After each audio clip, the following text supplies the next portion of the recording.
I think their chances are done. But Tottenham are hosting Brentford in a match that I actually don't see them picking up the 3 points. Besides them being, I would consider, out of the top four race, do you think that Tottenham are going to bring some pride to themselves in this match? Well, I will say they're lucky because they're not going to have to face Ivan Toney. We made a short on him. Some idiocracy regarding the rule. So check out the short. That'll be on our social media platforms. But I mean, he's going to be a huge miss, right, for Brentford. Both teams probably have not much to play for. And like I said, I think at this stage, Tottenham would probably even prefer to not qualify for Europe at all. They've been boosted to at least qualify for the Europa League with Brighton's loss, heavy loss at Newcastle. But then you've got West Ham in the Conference League final. I'm pretty sure if West Ham win the Conference League final, they take the sixth place spot from the Premier League. So it's not looking good for Tottenham. Yeah, and what an achievement that would be for West Ham. I know we're venturing out of the match for a bit, but what an achievement that would be. Especially with the season that they've had in the Premier League. How big of a win would that be for West Ham to make it to Europe? Oh, I mean, it's huge. They fell just short against Frankfurt last year, if you remember, in the Europa League. And that would have been huge had they made it to the final because they would have played Rangers. And I think I would have fancied them over Rangers. Now they're playing Fiorentina. Uh, Again, you would probably fancy West Ham, right? And they're pretty much safe. They have 6 points above Leeds, who are in 18th, but their goal difference is, I think, plus 12 better. So with Leeds' defensive record, I don't see them. They're not mathematically safe, but they're, pretty much safe. So switching it back to the match now, what do Tottenham have to do to turn this spell around? Is this more of a squad personnel issue, or do you want to look and attack the manager? I think this managerial appointment is huge. I don't know if it's Daniel Levy's pride or what it is, but they've lost out. They never made contact. They never wanted Pochettino back, right? And I think Pochettino might have been okay for this squad. Their squad is not on the young side, but I mean he's still gonna have that core of Kane and Son. Defensively, okay, not enough, and maybe you don't have a player like Dele Alli or Christian Eriksen, but he can bring somebody in. And I just don't know where they're headed. I mean, they said they don't want to speak with Nagelsmann, right? Which was a favorite among the fans, let's say. But yeah, I mean, I think they're heavily being linked with Arne Slot. Be careful the pronunciation there, but For real. but the guy's done well. The guy's manager of Feyenoord, who actually won the league for the first time in 5 years, I believe. So yeah, I mean, we'll see. Luis Enrique links have died down. They don't want Nagelsmann. They don't. So I mean, let's see. I don't know much about the guy, but I think it's gonna be him. It looks like. So we'll see. But in this match, yeah, I think I mentioned something about Ryan Mason possibly being in charge as a full-time manager. I think that's gone. Scene. Quickly gone. Just like when you said Tottenham were gonna win the league, quickly diminished. Hey, that wasn't quickly gone. That was a slow death. Nah, that was quick. That was quick. And it's going to remain as such. Do you think Tottenham, I know we're kind of getting early into the next season predictions because, I mean, their season is basically over. Do you think Tottenham can revive themselves and maybe defend you on your early season points or predictions from last season? Or do you think that they will continue with their miserable form into next season? No, I just don't see how they get in over. We don't need to mention City or Arsenal, even United, maybe perhaps even Newcastle. Chelsea are probably going to bounce back under Pochettino, and Liverpool have bounced back. I mean, Klopp's mentioned about something about changing the shape defensively. before the game against Leicester. So, I mean, you look at those six sides now who are, you could arguably say they should be, maybe not Chelsea, but you can objectively assume that they're ahead of Tottenham. And so far, right now, Tottenham don't seem appealing for any player of any sort. It's not a place where you go to get loads of money. Maybe you would view Man United as that, maybe perhaps in the past, or it's not even a club that's going to win anything or guaranteed a trophy like City or maybe Liverpool. So I think it's going to be tough. There's a lot of exciting projects around the league, and Tottenham are not one of them. But speaking of Tottenham's projects, I mean, Pochettino seems to be pretty much done going to Chelsea. I know you're scared of Chelsea coming back, mounting an actual title challenge next season. Is Pochettino the right man?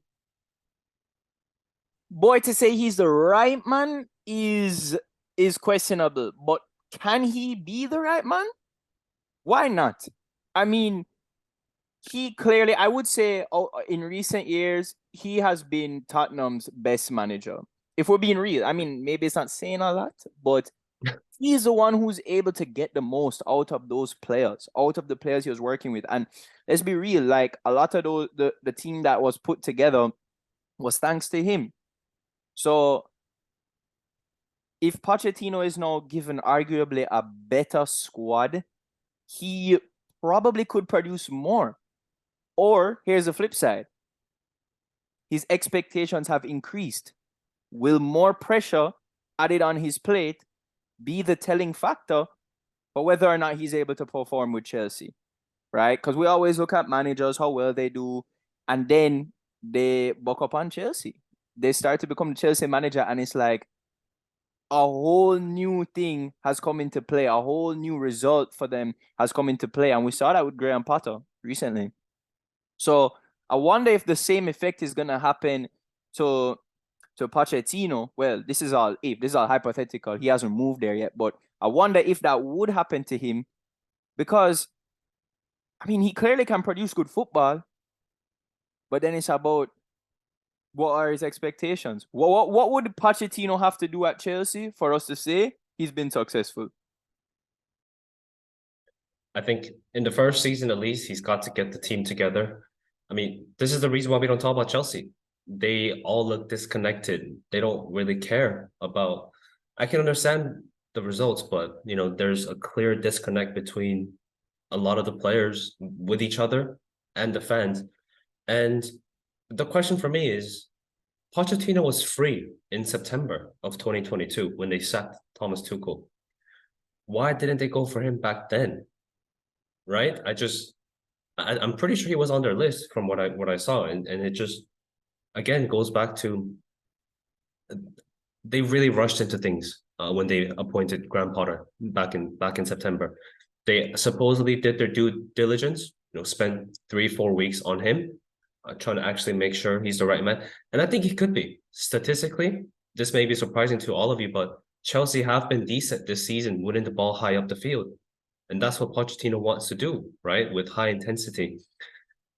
But the thing for me is, can he get the players together on their side to play for the club, to play for each other? I mean, maybe, but I think that's where he kind of failed at PSG, right? But okay, different story, because PSG, you've got Mbappe, Messi, all these star players who may not necessarily want to listen to him and follow his high intensity football, whereas Chelsea are a very young side.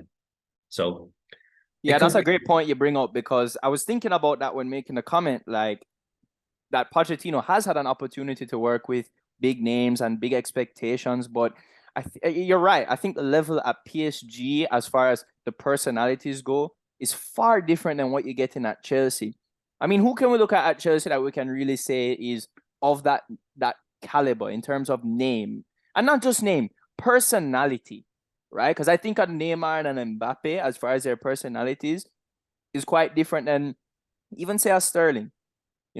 Sterling, I feel like is not gonna give that type of pushback. And this is all just, speculation. Really don't know what happens inside the dressing room. But, you guys you let me know. You let me know if you think if what I'm saying makes sense, or if I'm being just too, if I'm not comparing apples to apples here, right? Am I comparing apples to oranges, or what? Yeah. You Well, let me know. we don't know how it's going to turn out at Chelsea for Pochettino, but one thing is for sure, his career trajectory is something that it's like he's wanting you to hate him. You know, first he rose to fame at Tottenham, now he goes to Chelsea. Where's he going to go next? To City?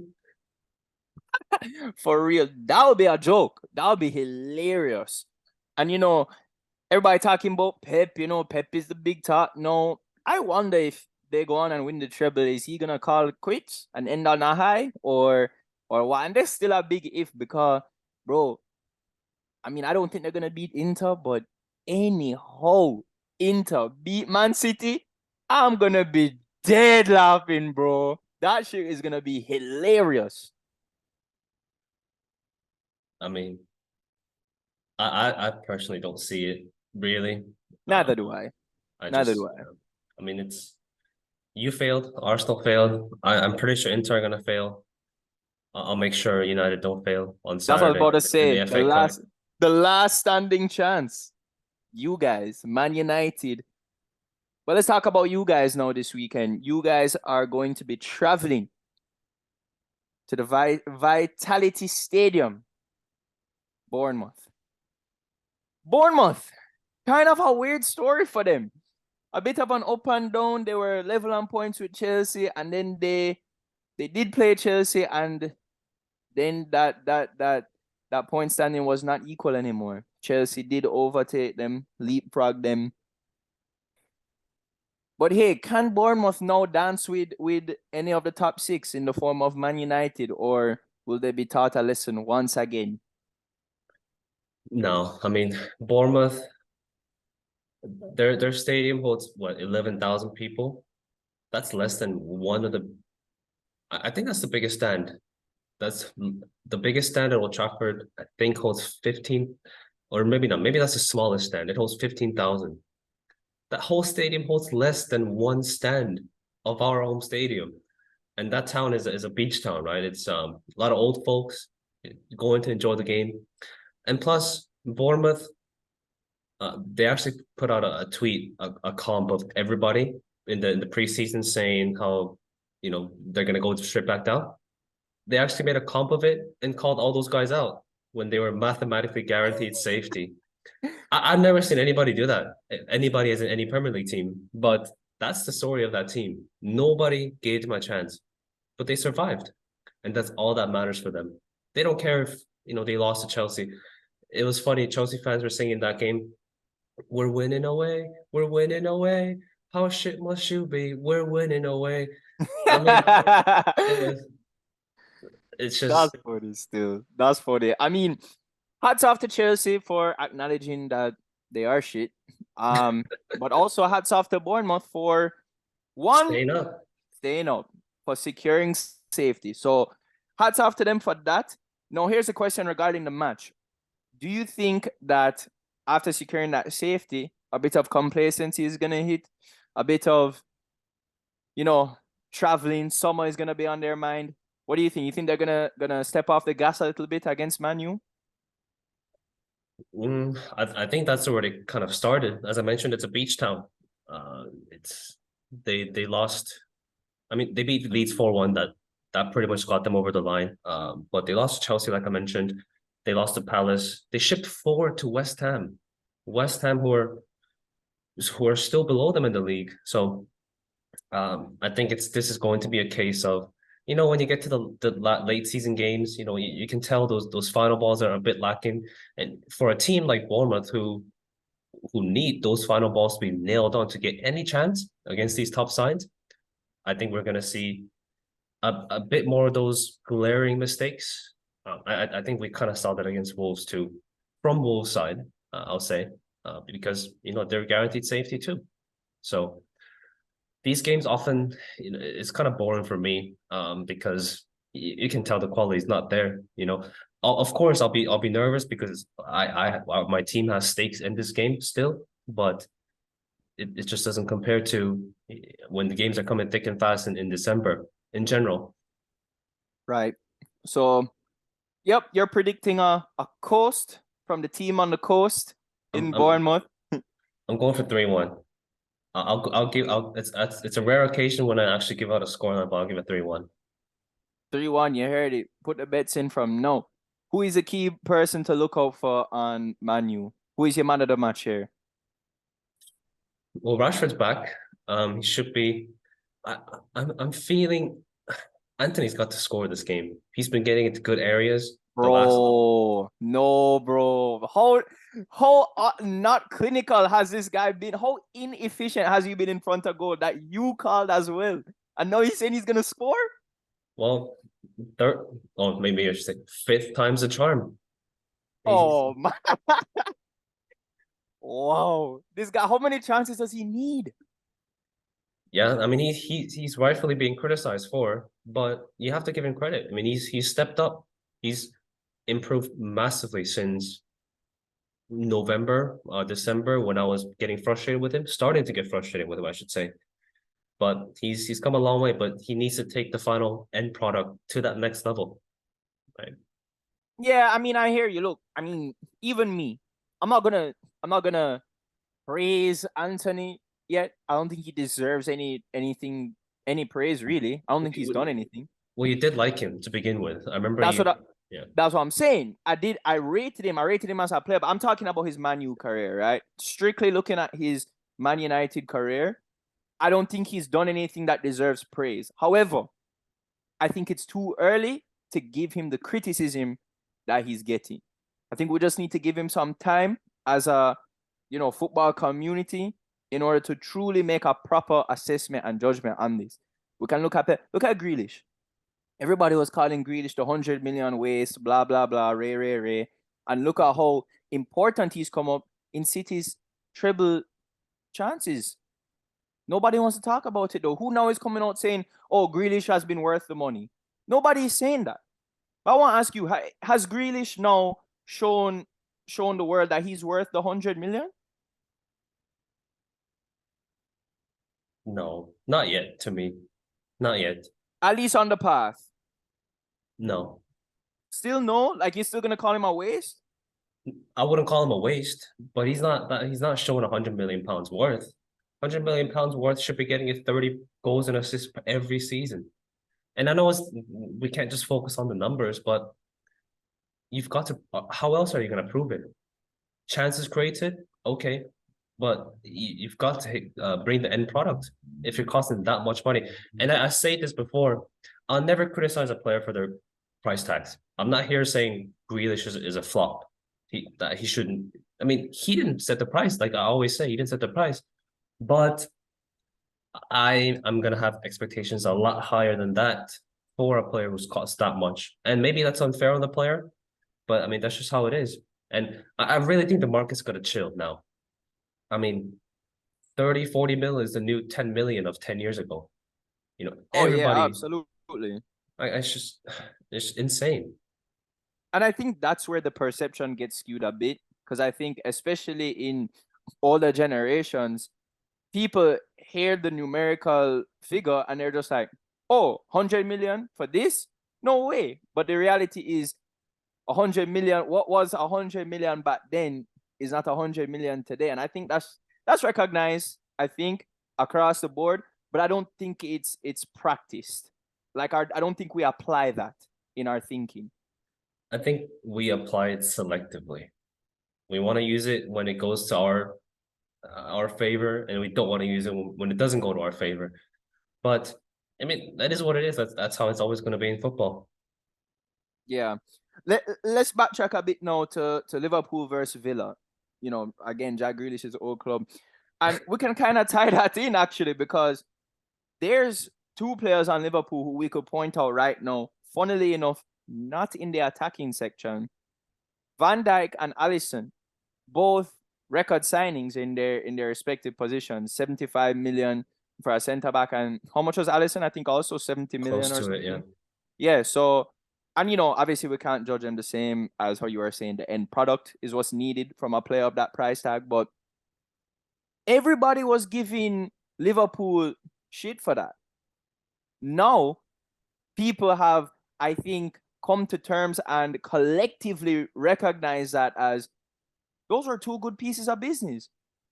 But that is what I don't understand though is why now we're saying, oh, Van Dijk, great piece of business.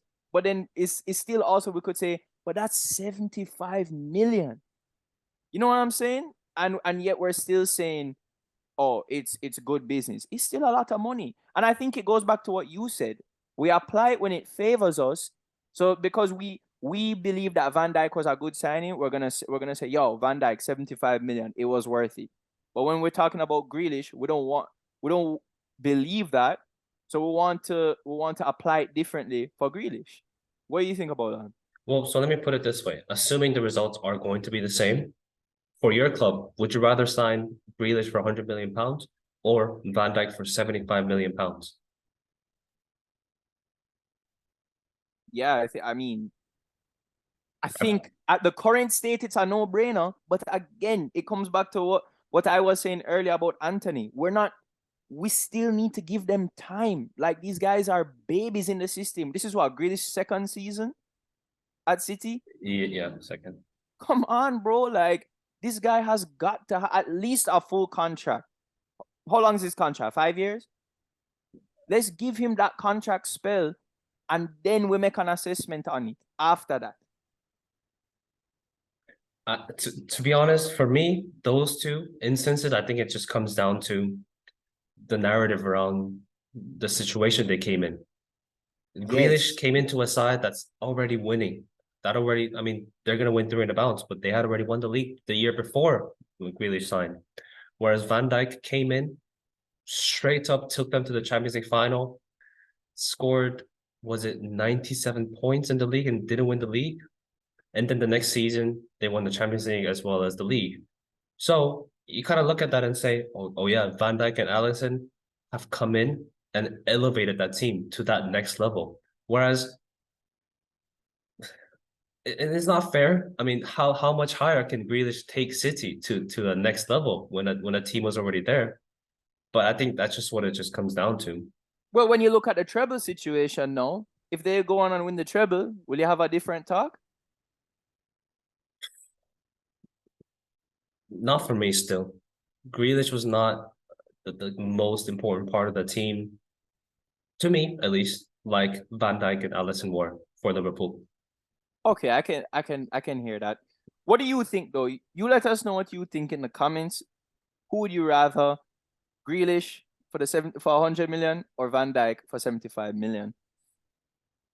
Speaking of Van Dijk, we said we were gonna move on to Liverpool, but we kind of did a Liverpool Van Dijk Grealish hybrid. But let's talk about Liverpool in this one. They are back, it seems, and because of that, your top 4 challenges are harmed at the moment. Do you think Liverpool will continue this form against an Aston Villa side that look revived and look hungry for another European spot themselves? Or will they slip, just like how Steven Gerrard slipped against Chelsea to lose the Premier League title, which in this case they will be losing the crucial Champions League spot for next season? Oh, this is going to be tough for Villa. Villa have played a very high line against 2 top sides. I think if they do that against Liverpool at Anfield, that's suicidal. You cannot do that against. Maybe they could get away with it, seeing as Thiago was going to be out. But I mean, Van Dijk can pick those passes out. Trent can pick those passes out. They cannot play that high line against Liverpool. But I'm hoping Unai Emery can do us a big favor because with a win at Bournemouth and a Liverpool loss, our spot is guaranteed in the Champions League. I think so. Unai Emery, we'll give you something in return next season. If you could do us a favor, please don't play a high line because you will get absolutely annihilated. But then hold on, but do you think what about Liverpool though? Because we know Liverpool like to play like that too. Are there any threats for them playing a high line? I mean, I guess there could be. But I just don't. I mean, Liverpool are in such great momentum right now. You know, it's very hard for Villa to get anything from this game, really. for the way I see it. Yeah, we really can't look past Liverpool's current form. I mean, they are flying at the Yeah, moment. So can we pretty much confirm from a prediction side that you are saying a Liverpool win here? yeah, I think so. And It'll will that be propel them to the top four spot? they'll win out, isn't it? They're gonna win out. But I mean, we just gotta beat Bournemouth away and either Fulham or Chelsea at home. So Liverpool are still in a tough spot because all they can do is win out and hope we drop uh 2 games. So You sound like uh, you focus on yourself, really. yeah, it's up to us. You know, we can comfortably beat Bournemouth away. We can comfortably beat Chelsea. We have to beat. We haven't beaten Chelsea in like 4 years, I think. Wow. Wow. Yeah, nah, you definitely need to pull through yourself. The top four spot is in your hands. So you really can't be watching Liverpool. And as you say, you have to almost assume that they're gonna win out. Yeah, yeah, and I won't be because it's at the same time as my team. So Yeah, for not. real. But aside, that is my side to be specific, needs to win out in order to have any chance of remaining in this pretty much dead title race. You need to win out and pray to some juju or something because yeah, it's dire. The chances are less than 1% for Arsenal right now. Yeah, it's pretty slim. We're gonna have to hope City lose every single game. I think they're allowed to draw one, but they pretty much are not allowed to win, and we would have to win out. I'm calling it dead at this point. I am very disappointed, but I'm still proud of the team. Excellent season, excellently fought. We need to come back with the same energy and the same strength. But can we finish out the season in strong light? First stop, Nottingham Forest away. It's a tough match. Forest picked up two good results at home against Brighton and Southampton, but they're still not out. They're only 3 points above the relegation zone. If Leeds win, I think they leapfrog them because they have better goal difference. Um, this game's going to mean more to Nottingham Forest than Arsenal. And Nottingham Forest have an informed striker in Taiwo Awoniyi. Scored two against Chelsea. I think he scored two against Southampton as well, if I remember correctly. It might have been that game or the Brighton game. But yeah, I mean, we've seen this kind of story before, right? We have a relegation threatened team suddenly have I mean, he's been out injured, let's to be fair, but suddenly have a goal scorer who's gotten in form and take them out of the relegation zone. Forest were in real danger, but now I think they're going to be okay, provided that they can get a result here. I think at least a draw will suffice for them. So it'll be a tough game for Arsenal. And I think I'll be interested to see how the players respond. I mean, it's easy for Arsenal to really just look at this as there's nothing to play for. You know, the league is it's done. You know, nobody's saying it because it's not official, but it's done. And you already Yeah, made it to the Champions League, so right. Yeah, that was my worry, and not even just my worry, but also kind of an opportunity I was seeing is I'm very interested to see how we approach this one because we, as you say, we have nothing really to play for in theory. Um, and we can't go any lower than second. So it's all already like, well, we're guaranteed second. Do we go for the win, or do we play the young players and the second tier and give them a chance to get involved and show what they can do for next season, almost like a preseason to the preseason? But that was our main concern of mine was our mentality going into this one. How motivated are the players going to be for this one? And my guess is low. My guess is low, unless obviously that is Man City can drop some points against Chelsea. They do host Chelsea at the Etihad in an all-blue affair. What do you think? Are Chelsea able to get a result here? They seem to be coming back themselves too, to an extent. To an extent. To an extent. Well, couldn't get any lower. So I guess they're somehow coming back. I mean, I could see Chelsea going winless in the last 3 games. City away, United away, and then they host Newcastle.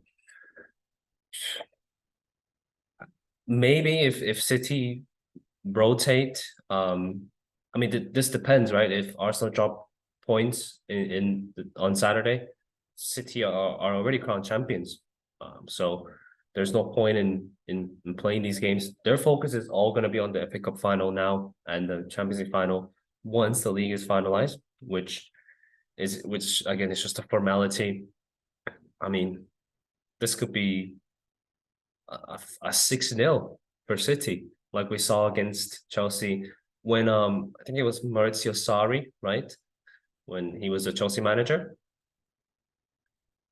Yeah, and I mean they looked absolutely phenomenal against Madrid as well. I mean, dominant, 4-0. It was no contest. I wonder if they can bring that same energy against Chelsea. Yeah, probably not. I mean, seeing as it's just a league game, they have 3 more games to clinch the league. But I mean, that begs the question: where does this team rank? Now, this is based on the pretense that they go on to win everything. Where does this team rank in terms of, some of the great teams that we've seen? I'll pick one from each of the big 4, the original big 4. Like, let's say the Arsenal Invincibles, Chelsea under Mourinho, I guess, when they conceded 15 the whole season. Liverpool, I guess the 18, 19, 19, 20, those 2 seasons. And to be honest, I think United's best teams were the ones with Ronaldo, not the treble one. But that's because obviously I didn't live through that time. Where would this team rank? Boy, I don't know, but it's got to be up there. It has got to be up there. The difference with this season, though, is in the Premier League, at least, they did not have the same level of dominance that we have seen from former champions, City included, who were able to lock up the league so early. For Arsenal, and this could be down to Arsenal being amazing, but we were able to keep up with them the whole season and be ahead of them the whole season. Usually, if we're talking about the best teams in history, like how we're talking about that, even if you want to look at like Guardiola's Barcelona back in the day, we're looking at dominance. And there's a difference between the two. There's quality, and I'm sure quality-wise, I think they're up there with the best. I think like player for player, how they operate as a unit, as a machine, they're up there with the best. But as far as their level of dominance over the other teams, that to me is still in question. Okay, But looking back on this match, all right, go ahead. So between this City side and Pep's Barcelona side, which one's better? Wow. I might have to go in my nostalgia on this one and go with the Barca side. I'm sorry. I'm sorry if people don't want to see me with going with the nostalgic choice, but bro, I mean, no, I this mean is a no. difference. Me too. I mean, I lived through that, so I can agree that there was no answers to that team None. And for anybody. it was draining and depressing to play against them. Like in the Champions League, I remember the feeling because as an Arsenal fan, you're used to having the ball, especially in that On day the and Wenger, age. yeah. But then when you play against this side and the lack of time you have on the ball in this match against them was just depressing and draining. And I know that that's part of his tactic is literally to physically and more importantly, mentally drain you by having possession of the ball. So looking on that though, like, well, let's look on this match back again real quick before I wrap up. But would you, in Pep Guardiola's shoes, would you be tempted as Pep Guardiola to rest certain players against Chelsea? It's tricky because on one hand, you want to give players some rest. But on the other hand, this is their last home game, probably the best chance to seal the title. And you also don't want to lose momentum heading into the finals. So it's a tough one. I don't see him rotating to the extent that he did even against Everton. I mean, against Everton, he didn't even rotate that much, but he'll probably play his strongest side in order to, again, it hinges on what Arsenal do on Saturday, but provided that Arsenal do win, he will probably go ahead with his best team possible.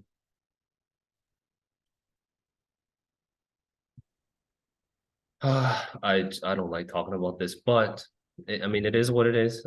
City are a good team. You have to give them that, barring the 115 charges that they're facing.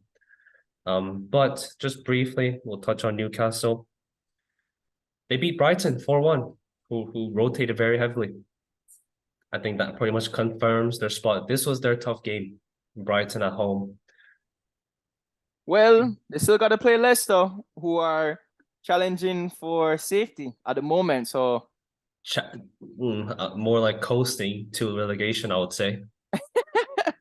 whichever direction you want to take that, but they're in that battle. That's the point, and they're gonna have to fight in order to get out of it. So for Newcastle fans, you better hope that you're up for that fight, which I think you will be. Oh, I mean, they were well up for it against Brighton. They dominated Brighton the whole game. Leicester don't really stand a chance, do they, against Newcastle? I don't see it. I don't see it. Both teams fighting. Newcastle just better quality. I don't see it. Yeah. And just to finish off this prediction episode, we'll again go back to quickfire sessions, which doesn't mean much. A lot of these are dead rubber games, but anyway, Fulham against Crystal Palace, a mini London derby. Draw for me. Okay, I'll go Fulham with Mitrovic's return. He scored on his return. Could be a good one. Wolves against Everton. I think I'm gonna go Everton, honestly. I feel they got more fight. I think so too. I mean, they thrashed Brighton 5-1. If they can show that clinical edge and start like that again, they'll get a result here. Ooh, another big one. West Ham, Leeds. I think I'm gonna go for the surprise Leeds one here. I'll go with a draw for myself. And lastly, Brighton and Southampton, who are already relegated. They gotta bounce back. Brighton gotta bounce back. Yeah, yeah. That's all we have time for today. Guys, thanks for tuning in as always. We hope you enjoyed your time with us. Remember to subscribe, to leave comments, and share with your friends. Follow us on social media at FOTBpod. Don't forget to leave a review, rating, and most importantly, don't forget to turn on those notifications. Join us again next time as we discuss the highly anticipated upcoming Premier League action. Thanks again as always. See you then.